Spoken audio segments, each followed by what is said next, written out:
नमस्कार मेरे किसान भाइयों, स्वागत है आप सबका एक बार फिर।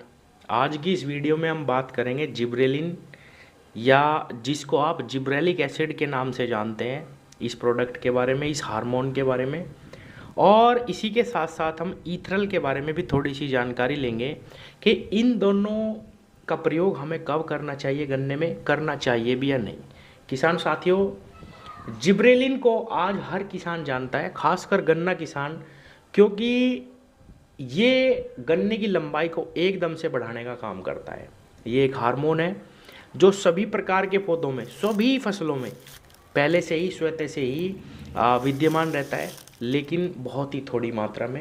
और इसी के चलते हमारी जो फसल है वो बढ़वार लेती है। अगर हम ऊपर से इसका छिड़काव कर देते हैं तो किसान भाइयों, चाहे वो किसी भी प्रकार की फसल हो, वो बहुत तेज़ी से बढ़ना शुरू कर देती है।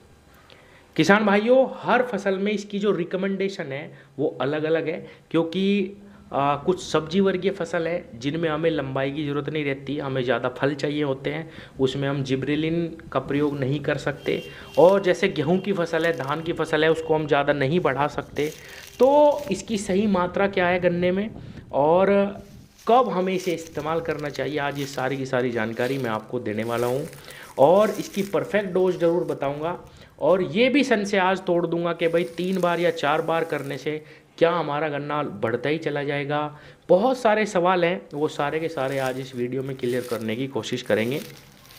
किसान भाइयों, हर किसान चाहता है कि उसके गन्ने की फसल लंबी हो, और इसी के चलते वो जिब्रेलिन का इस्तेमाल करना चाहता है। किसान भाइयों, गन्ने की फसल स्वतः ही बहुत लंबाई ले जाती है, क्योंकि 10 से 12 महीने में हम गन्ने की फसल को काटते हैं। अगर उसको सही टेम्परेचर और सही तापमान हर वक्त मिला रहे और उसके अंदर माइक्रोन्यूट्रिएंट की कमी ना हो, और जो उसका प्रबंधन है, जैसे जब हम गन्ना बुआई कर देते हैं उसमें सही खाद डालें, उसको सही समय पे पानी दें और उसमें खरपतवार बिल्कुल ना होने दें, तो किसान भाइयों इससे ही हमारी गन्ना फसल सबसे अच्छा हमें रिजल्ट देगी, उत्पादन देगी। अगर आप ये समझते हो कि भाई जिब्रेलिन का बार बार मैं स्प्रे कर दूं और मेरी जो फसल है वो लंबी होती चली जाएगी, ऐसा बिल्कुल नहीं होगा। इंसानों की तरह ही किसान भाइयों, पौधों में भी भूख होती है न्यूट्रिएंट की, भोजन की। जितनी पौधे को आवश्यकता है उससे आप थोड़ा ज़्यादा तो दे सकते हैं, लेकिन अगर आप बार बार उसी चीज़ का छिड़काव करें, उसी खाद का छिड़काव करें, तो इसका मतलब ये नहीं होगा कि भाई आपकी फसल बहुत तेज़ी से बढ़ती ही बढ़ती चली जाएगी। जितनी उसकी क्षमता है खाने की, वो उतना ही पचा सकती है। इसीलिए किसान भाइयों, सबसे पहले तो अपना प्रबंधन अच्छा रखें। उसके बाद जिब्रेलिन का असली काम क्या है। किसान भाइयों, जब हम गन्ने की बुआई करते हैं फरवरी में, मार्च में, तो अब आगे आने वाला जो समय है वो कुछ ऐसा आएगा, 2 महीने, जिसमें एक्सट्रीम टेम्परेचर होगा, बहुत ही ज़्यादा धूप पड़ने लगेगी। उस समय पे पौधे स्ट्रेस में आ जाते हैं और उनकी जो बढ़वार है वो बिल्कुल रुक सी जाती है। उस समय पे हम, यानी अपनी फसल की 45 से 60 दिन की जो हमारी अवस्था है, उस समय अगर हम जिब्रेलिक एसिड का स्प्रे अपनी फसल पे पहला स्प्रे लगा दें, तो किसान भाइयों हमें बहुत ही अच्छा लाभ मिलता है। हमारी जो फसल रुक सी जाती है वो तुरंत चलना शुरू कर देती है। जिब्रेलिक एसिड बहुत सारे प्रोडक्ट में आपको स्वतः ही मिलेगा। बाज़ार में अगर आप खास जिब्रेलिन मांगेंगे जाके कि भाई मुझे जिब्रेलिक एसिड ही चाहिए, तो आपको ये बाज़ार में सस्ता ही मिल जाएगा। किसान भाइयों, 5 ग्राम की डब्बी आती है। 5 बीघे खेत में गन्ने में ये मात्रा बिल्कुल उपयुक्त है, इससे ज़्यादा मात्रा आपको गन्ने में नहीं लगानी है एक बार में। तो 5 ग्राम मात्रा आप 5 बीघे खेत में लगा सकते हैं, पहली डोज। अब दूसरी डोज भी मैं बता देता हूँ किसान भाइयों। इसका छिड़काव अगर आप चाहें और सेटिस्फाई ना हो कि भाई मुझे तो अभी सही रिजल्ट नहीं दिखाई दे रहे, तो आप इसका छिड़काव 90 दिन के आसपास अपनी फसल पे दूसरा छिड़काव कर सकते हैं। मात्रा यही रहेगी। इसके भी आपको बहुत ही ज़बरदस्त परिणाम देखने को मिलेंगे। और किसान भाइयों, या फिर मैं दूसरी इसकी जो डोज रिकमेंड करता हूँ वो सर्दियों में करता हूँ, क्योंकि अब तो बहुत ही ज़्यादा गर्मी पड़ेगी।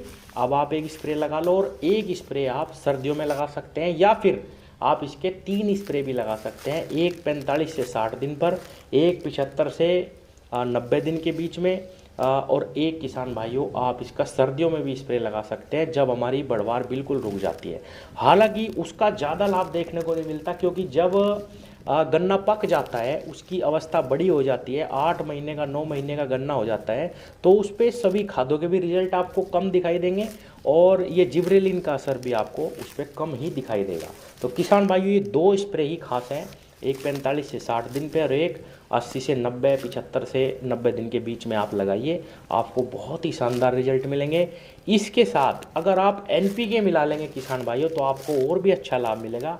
NPK 19-19-19 वो क्यों मिलेगा किसान भाइयों, जैसे ही हम जिब्रेलिन हार्मोन का छिड़काव अपनी फसल पे करते हैं वो तेज़ी से विकास करना शुरू करती है, और जब कोई भी चीज़ तेज़ी से बढ़ना शुरू करती है तो उसको न्यूट्रिशन की ज़रूरत पड़ती है किसान भाइयों, उसको खादों की ज़रूरत पड़ती है। और स्प्रे से ही जब हम उसको तीनों मेजर खाद दे देंगे जिब्रेलिक एसिड के साथ, जो कि नाइट्रोजन, फास्फोरस और पोटास है, तो हमारी फसल की न्यूट्रिशन जो डिमांड है वो पूरी हो जाएगी और अच्छे तरीके से हमारी फसल बढ़ेगी।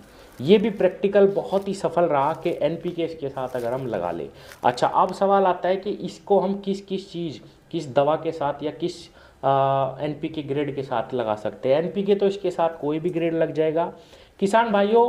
प्रैक्टिकली अगर मैं बताऊं तो हमने इसका छिड़काव दवा के साथ भी करके देखा, तब भी आपको लाभ मिलेगा। हालांकि अगर आप चाहें तो केवल या तो किसी माइक्रोन्यूट्रिएंट के साथ इसका छिड़काव करें या NPK के साथ इसका केवल छिड़काव करें तो आपको और भी बेहतर और अच्छे परिणाम देखने को मिलेंगे। किसान भाइयों अगर जानकारी पसंद आ रही है तो इस जानकारी को अपने सभी ग्रुप्स में शेयर करें और वीडियो को लाइक ज़रूर करें, इससे वीडियो की रीच बढ़ जाती है। अब बात करते हैं ईथरल के बारे में। ईथरल में और जिब्रेलिन में बहुत अंतर है किसान भाइयों। जहाँ जिब्रेलिन हमारी फसल को बढ़ाने का काम करता है, ईथरल अगर मैं कहूँ तो उसको रोकने का काम करता है। अगर आप किसी भी फसल पे ईथरल का स्प्रे करेंगे तो कुछ दिन के लिए वो फसल रुकेगी और उसमें चमक बढ़ जाएगी किसान भाइयों। अगर फसल बड़ी बड़ी है तो चमक बढ़ेगी। अगर शुरुआती अवस्था में आपने ईथरल 100 ml प्रति एकड़ स्प्रे में इस्तेमाल कर लिया, जैसे पेडी में हमें फुटाव के लिए ईथरल का प्रयोग करना है तो उसमें हमारा फुटाव आना शुरू हो जाएगा। आप ईथरल का इस्तेमाल पौधे गन्ने और पेडी गन्ने दोनों में कर सकते हैं। शुरुआती अवस्था में ये कल्ले बढ़ाने का काम करेगा, और बुआई में अगर आप इस ईथरल का इस्तेमाल करना चाहते हैं तो 200 ml खाद में मिला के आप डाल दीजिए गन्ने टुकड़ों पे। जमाव पे भी इसका बहुत अच्छा रिजल्ट देखने को मिलेगा। तो ईथरल और जिब्रेलिन दोनों में डिफरेंस है। जिब्रेलिन बढ़ाता है, ईथरल थोड़े दिन के लिए रोक देता है। हाँ, अगर बड़ी फसल पे आप ईथरल का इस्तेमाल करेंगे तो वो चमक बढ़ा देगा और किसान भाइयों उसकी गन्ने की क्वालिटी में भी सुधार आता है। लेकिन आप शुरुआती अवस्था में ही गन्ने में प्रयोग करें। कल्लों के लिए ईथरल का इस्तेमाल बहुत ही अच्छा रहता है। तो मैं समझता हूँ ये कन्फ्यूजन जिब्रेलिन का और ईथरल का दूर हो गया होगा। मात्रा जिब्रेलिन की 5 ग्राम प्रति एकड़ है और किसान भाइयों ईथरल 100 ml स्प्रे में, और ज़मीन में अगर डालना है तो 200 ml आप किसी खाद में मिला के डाल सकते हैं। धन्यवाद।